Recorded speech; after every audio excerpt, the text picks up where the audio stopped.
बहुचर्चित अवैध कोयला कारोबार मामले में आज सीबीआई की विशेष अदालत में अभियुक्तों के खिलाफ आरोप तय किया जाना था, पर यह तीसरी बार है जब चार्ज फ्रेम नहीं हो पाया। इससे पहले भी 2 बार कुछ तकनीकी कारणों से चार्ज फ्रेम का कार्य नहीं किया जा सका था। बता दें कि इस मामले में 45 लोगों को सीबीआई ने अभियुक्त बनाया है।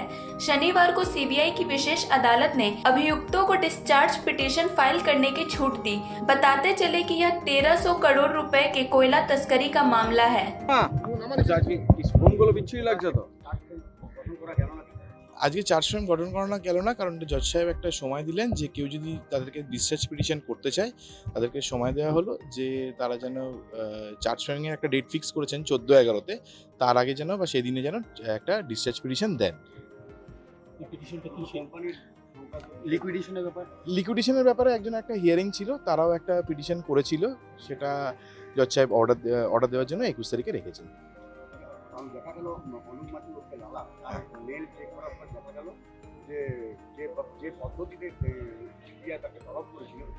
সিবিআই একটা জেনারেলাইজ একটা নোটিশ দিচ্ছিল, সেটাতে জজ সাহেব বলেছেন যে এইভাবে অ্যাকিউজডকে বা উইটনেসকে কোথাও ডিসক্রিমিনেট করা ছিল না, সেই কারণে উনি বলেছেন যে এইভাবে ডিসক্রিমিনেট করে তারপরে নোটিশটা সেন্ড করার জন্য। কোনটা করা যায়? নোটিশ ইনভেস্টিগেশনের জন্য তো করাই যেতে পারে, কিন্তু যে নোটিশটা করেছিলেন ওনারা একটা জেনারেলাইজ নোটিশ করছিলেন।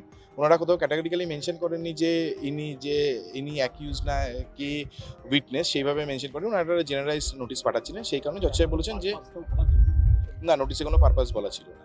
সেটার জন্যই জজ সাহেব বলেছেন যে আপনারা পারপাস মেনশন করে তারপরেই আপনি নোটিশ সেন্ড করবেন।